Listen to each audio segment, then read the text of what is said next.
पवित्र श्रावण माह में उज्जैन टीवी कराएगा आपको महाकाल वन क्षेत्र स्थित 84 महादेव के दर्शन।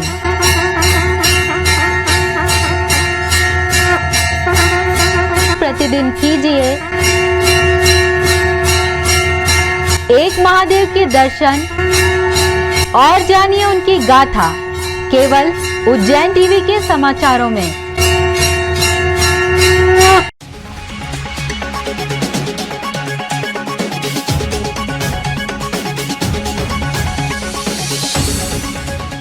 नमस्कार, उज्जैन टीवी आप सभी दर्शकों का स्वागत करता है। आइए जानते हैं आज के प्रमुख समाचार।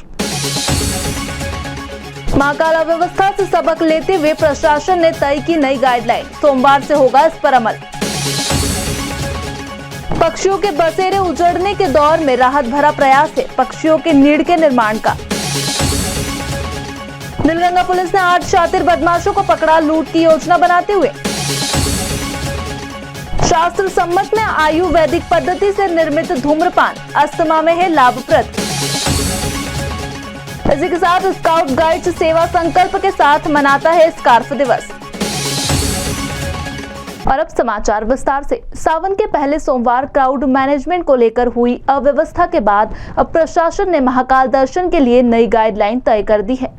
विश्व प्रसिद्ध बाबा महाकालेश्वर मंदिर में दर्शन व्यवस्था को लेकर महाकाल मंदिर प्रबंध समिति ने कुछ बदलाव किए हैं। नई व्यवस्था के चलते बाबा महाकाल के दर्शन हेतु श्रद्धालुओं को ऑनलाइन बुकिंग कराना होगी। वहीं जिन श्रद्धालुओं ने दर्शन के लिए ऑनलाइन बुकिंग नहीं कराई है उन्हें महाकाल में प्रवेश नहीं दिया जाएगा। अब सोमवार को सुबह 5 बजे से दोपहर 1 बजे तक और सवारी के बाद शाम 7 बजे से रात्रि 9 बजे तक ऑनलाइन बुकिंग के माध्यम से श्रद्धालुओं को दर्शन हो सकेंगे। वहीं अन्य दिनों में सुबह 5 बजे से रात्रि 9 बजे तक ऑनलाइन बुकिंग के माध्यम से श्रद्धालुओं को दर्शन होंगे। मंदिर समिति द्वारा विशेष दर्शन और प्रोटोकॉल के माध्यम से होने वाले दर्शन को पूर्ण रूप से प्रतिबंधित कर दिया गया है। जानकारी देते हुए मंदिर प्रशासक नरेंद्र सूर्यवंशी ने बताया कि महाकाल मंदिर में श्रद्धालुओं की सुगमता के लिए नई दर्शन व्यवस्था लागू की गई है, जिसके चलते ही श्रद्धालुओं को बाबा महाकाल के दर्शन हो सकेंगे।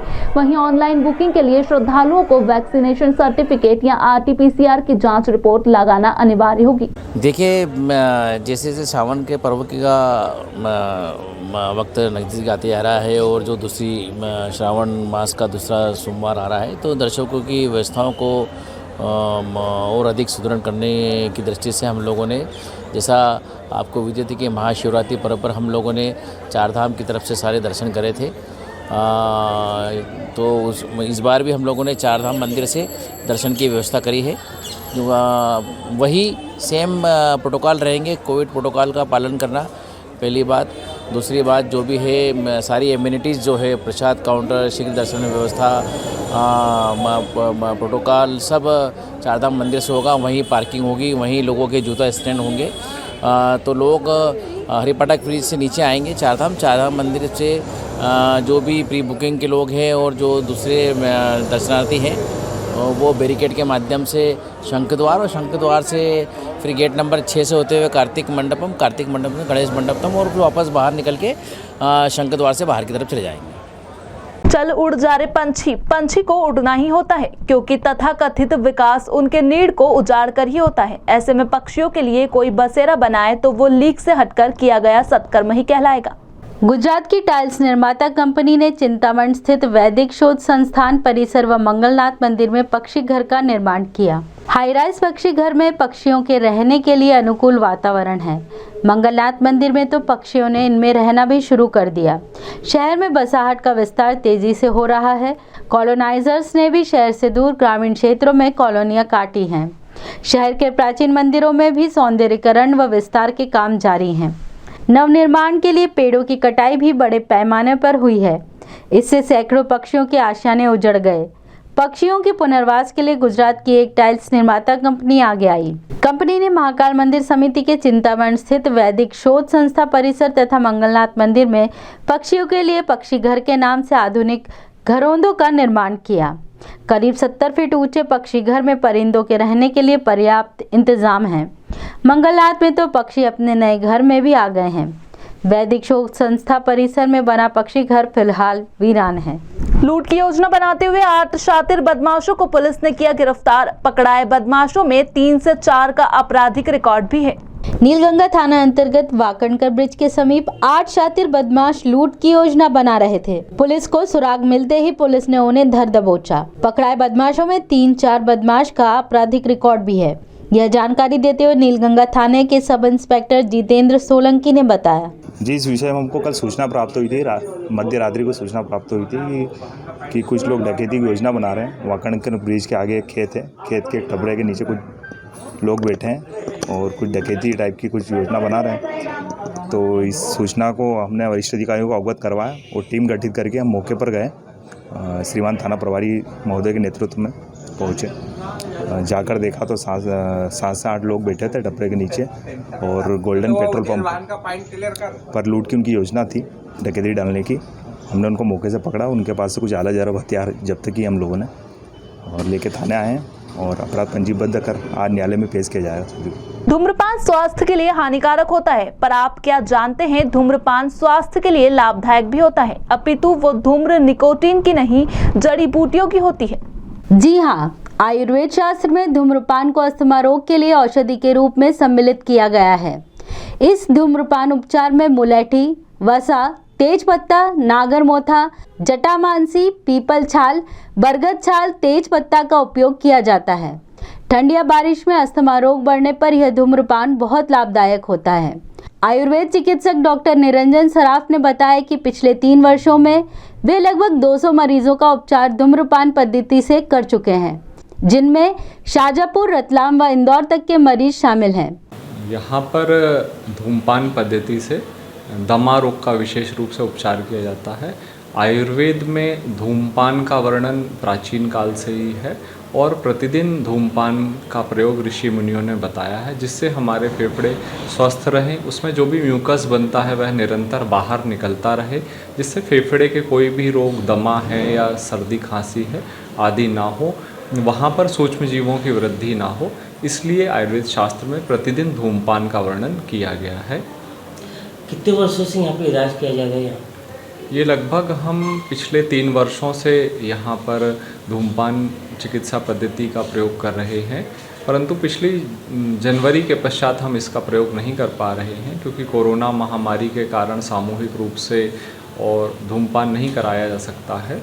तो लगभग 3 वर्षों से हम इसका प्रयोग कर रहे हैं और लगभग 200 मरीजों पे हमने इसका प्रयोग किया है और काफ़ी अच्छे परिणाम दमा रोग में मिले हैं। वहीं धूम्रपान उपचार कराने आए अस्थमा के एक मरीज आशीष कहार ने अपना अनुभव साझा करते हुए कहा, मुझे अस्थमा की दिक्कत थी, बचपन से अस्थमा की दिक्कत थी।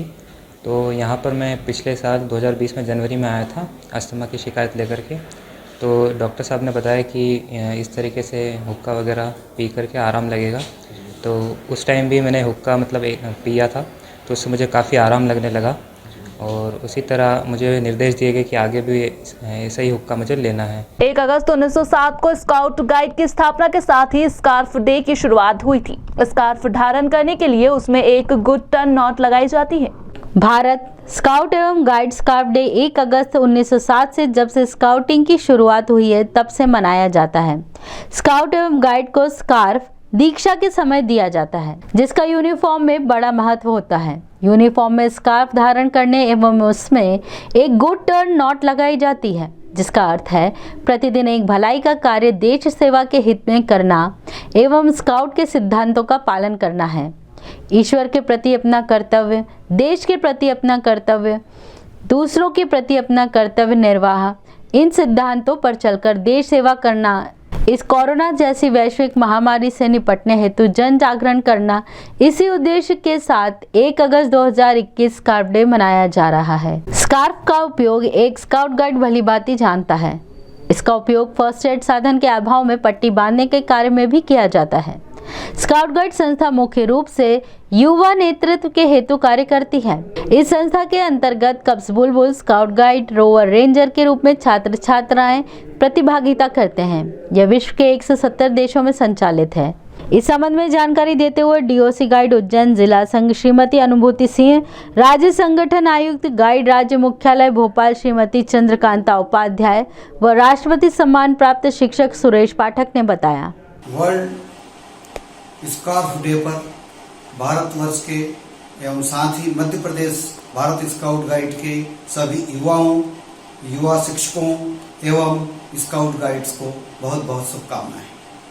जैसा कि आप सब जानते ही हैं, स्काउटिंग गाइडिंग के इतिहास में संस्थापक लॉर्ड बेटन पावेल ने अपने प्रथम स्काउट गाइड के शिविर में 1 अगस्त 1907 को स्कार्फ पहनाकर सभी स्काउट गाइड्स को एक नई परिभाषा दी थी। युवाओं में स्कार्फ का वही महत्व है जो किसी सैनिक की वर्दी में उसकी कैप का होता है। जैसा कि हम सब जानते ही हैं, पूरे भारत में करीबन 20 से 25 लाख स्काउट गाइड और युवा इस आंदोलन से जुड़कर अपनी मानसिक, बौद्धिक एवं अन्य समस्त उपलब्धियों को वर्धन करते हैं। जैसा कि हम सब जानते हैं, वर्ल्ड स्काउटिंग एवं भारत स्काउट गाइड के विभिन्न प्रशिक्षणों और शिविरों के माध्यम से, रैलियों के माध्यम से युवा नित नए आयाम गढ़ रहे हैं। जिला संघ जैन की ओर से आज स्कार्फ डे मनाया जा रहा है। स्काउट गाइड में स्कार्फ डे की शुरुआत सन 1907 से, जब से स्काउटिंग की शुरुआत हुई तभी से यह स्कार्फ डे मनाया जाता है। स्कार्फ का यूनिफॉर्म में बड़ा ही महत्व है और यह स्काउट गाइड को दीक्षा संस्कार के समय दिया जाता है। उसमें एक गुड टर्न नॉट भी लगाई जाती है, जिसका अर्थ है कि स्काउट गाइड को देश सेवा के हित में कार्य करना और प्रतिदिन एक भलाई का कार्य करना चाहिए। स्काउट गाइड के मूलभूत सिद्धांत देश के प्रति कर्तव्य एवं दूसरों के प्रति कर्तव्य, स्वयं के प्रति कर्तव्य, ईश्वर के प्रति कर्तव्य, ये मूल सिद्धांत है और इसी पर चलकर देश की सेवा करना, यह इसका मूल अर्थ है। भारत स्काउट गाइड एक विश्वव्यापी वर्दीधारी संस्था है जिसमें सेवा कार्य के लिए सभी स्काउट गाइड कार्यरत रहते हैं। आज 1 अगस्त है, आज हमारा स्कार्फ डे है। समाज में कुछ बेहतर कर सके, इसके लिए यह दिवस मनाया जाता है। 1907 से आज तक कई आपदा, सड़क दुर्घटना, प्राथमिक चिकित्सा, महामारी, ऐसे समय में भारत स्काउट गाइड सेवा करती आई है। आज स्कार्फ पहनाकर हम सभी से सेवा कार्य के लिए प्रार्थना करते हैं। संदिग्धों की सूचना मिलने पर वारदात की फिराक में उज्जैन पहुंचे सांसी गिरोह के 24 सदस्यों को पुलिस ने गिरफ्तार करने में सफलता प्राप्त की। देश भर में चोरी और लूटपाट के लिए कुख्यात सांसी गिरोह के 24 सदस्य रामघाट स्थित एक धर्मशाला से पकड़ाए। संदिग्धों की सूची मिलने पर एसपी सत्येंद्र कुमार शुक्ल के आदेश पर सीएसपी पल्लवी शुक्ला, एसआई महेंद्र मकाशे, तरुण कुरील आदि ने हाथीवाला धर्मशाला पर दबिश देकर बदमाशों को धर दबोचा। उक्त बदमाश किसी बड़ी वारदात की फिराक में थे। कार्यवाही की जानकारी देते हुए एसपी सत्येंद्र कुमार शुक्ल ने बताया, जैसा कि आप लोग जानते हैं कि श्रावण मास उज्जैन के लिए काफ़ी इम्पोर्टेंट रहता है। काफ़ी श्रद्धालुजन यहाँ आते हैं और कई बार अपराधी इसको एक अवसर के रूप में लेते हैं। हमारा पुलिस तंत्र इसके लिए सक्रिय था। हमारे पास एक स्पेसिफिक इनपुट राजगढ़ के बोडा थाने के कुछ अपराधियों के यहाँ आने का था। उस पर हमने एक dedicated team, additional SP Shri Amarendra Singh जो शहर का काम देख रहे हैं, सीएसपी कोतवाली पल्लवी शुक्ला और बाकी टीआईओज़ की एक टीम बनाएगी और इन्होंने जो स्पेसिफिक इनपुट था उसके आधार पर सर्चिंग शुरू की। सर्चिंग के दौरान हमने अभी तक लगभग 24 आरोपियों को पकड़ा है और इनसे पूछताछ की जा रही है। जो राजगढ़ से इनका जब वेरिफिकेशन कराया गया तो अभी 17 लोगों का आपराधिक रिकॉर्ड अभी तक सामने आया है। निश्चित तौर पर ये किसी एक बड़ी वारदात को अंजाम देने के इरादे से यहाँ आए थे, जिसके लिए उनके विरुद्ध विधिवत कार्रवाई की जा रही है। सर, राजगढ़ में किस तरह के इनके अपराध जो है मिले हैं? इनके पास हर तरह के इनके मारपीट से लेकर चोरी, और डकैती, इस तरह के अपराध इनके पास। अंतर्राष्ट्रीय गिरोह से भी इसको जोड़ा जा रहा है? अंतर्राज्यीय गिरोह निश्चित तौर पे उत्तर प्रदेश की एक टीम है यहाँ पे, और प्रदेश के भी 2 जिलों से टीमें आ चुकी हैं जो पूछताछ करेंगी। सर, कभी कुछ प्राथमिकी इन्होंने कुछ बताया, कुछ योजना वगैरह इनके पास? अभी हमारी पूछताछ चल रही है, अभी पूछताछ के इस स्तर पे अभी कुछ बताना ठीक नहीं है। बाकी पूरा डिटेल आपको कल जो है वो पूछताछ के बाद बताएंगे। आरोपी के पास से कुछ बरामद हुआ? अभी इनके पास कोई सामान ऐसा बरामद नहीं हुआ, पर हाँ, यहाँ एक बड़े वारदात के इरादे से ये आए थे। महाकाल वन स्थित 84 महादेव यात्रा में आज हम आपको कराते हैं त्रिविष्टपेश्वर महादेव के दर्शन, जो इस श्रृंखला में 7वां स्थान रखते हैं।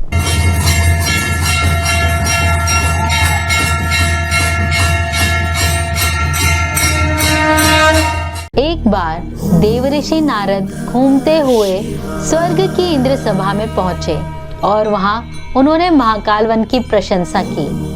उनका कहना था, वहां मृत्यु होने पर सभी जीवों को मुक्ति प्राप्त होती है। तब सभी देवता महाकाल वन में आए, यहाँ की शांति एवं सद्भाव से प्रसन्न हो यही निवास करने लगे।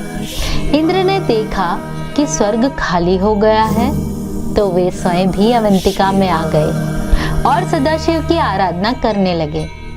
स्वर्ग स्वयं भी महाकाल वन में आ गया। तब आकाशवाणी हुई कि हे देवों, यहाँ सब मिलकर एक शिवलिंग करकोटेश्वर के पूर्व तथा महामाया की दाहिनी ओर त्रिपिटेश्वर महादेव के नाम से स्थापित करें और पूजन अर्चन करें, जिससे सभी मनोकामनाएं पूर्ण होंगी। इस शिवलिंग के पूजन से स्वर्ग में भी उन सुखों की वृद्धि होगी जो यहाँ हैं। इसके पश्चात सभी देवों ने ऐसा ही किया तथा पुनः स्वर्ग को प्रस्थान किया। अष्टमी, चतुर्दशी व संक्रांति पर इस शिवलिंग के पूजन का विशिष्ट महत्व है। शिवलिंग के षोडशोपचार पूजन मात्र से स्वर्ग की प्राप्ति होती है। एकमात्र त्रिविष्टपेश्वर के पंचामृत पूजन व रुद्राभिषेक करने से सभी देवों के पूजन करने का पुण्य फल प्राप्त होता है तथा अंत में शिवलोक की प्राप्ति होती है।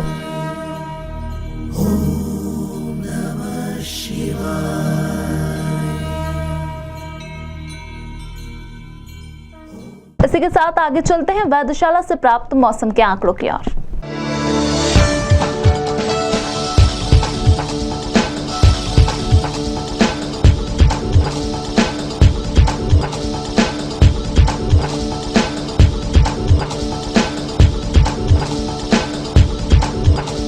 अंत में प्रमुख समाचार एक बार फिर। महाकाल अव्यवस्था से सबक लेते हुए प्रशासन ने तय की नई गाइडलाइन, सोमवार से होगा इस पर अमल। पक्षियों के बसेरे उजड़ने के दौर में राहत भरा प्रयास है पक्षियों के नीड़ के निर्माण का। नीलगंगा पुलिस ने 8 शातिर बदमाशों को पकड़ा लूट की योजना बनाते हुए। शास्त्र सम्मत में आयुर्वेदिक पद्धति से निर्मित धूम्रपान अस्थमा में है लाभप्रद। इसी के साथ स्काउट गाइड्स सेवा संकल्प के साथ मनाता है स्कार्फ दिवस। तो ये थे अब तक के प्रमुख समाचार। ताजा खबरों के लिए देखते रहिए उज्जैन टीवी। हमारे YouTube चैनल को लाइक सब्सक्राइब करना ना भूलें। नमस्कार।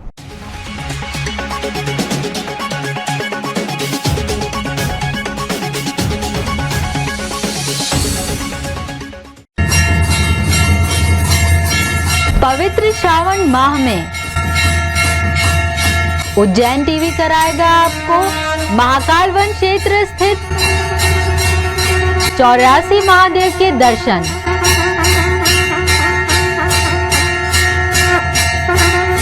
प्रतिदिन कीजिए एक महादेव के दर्शन और जानिए उनकी गाथा केवल उज्जैन टीवी के समाचारों में।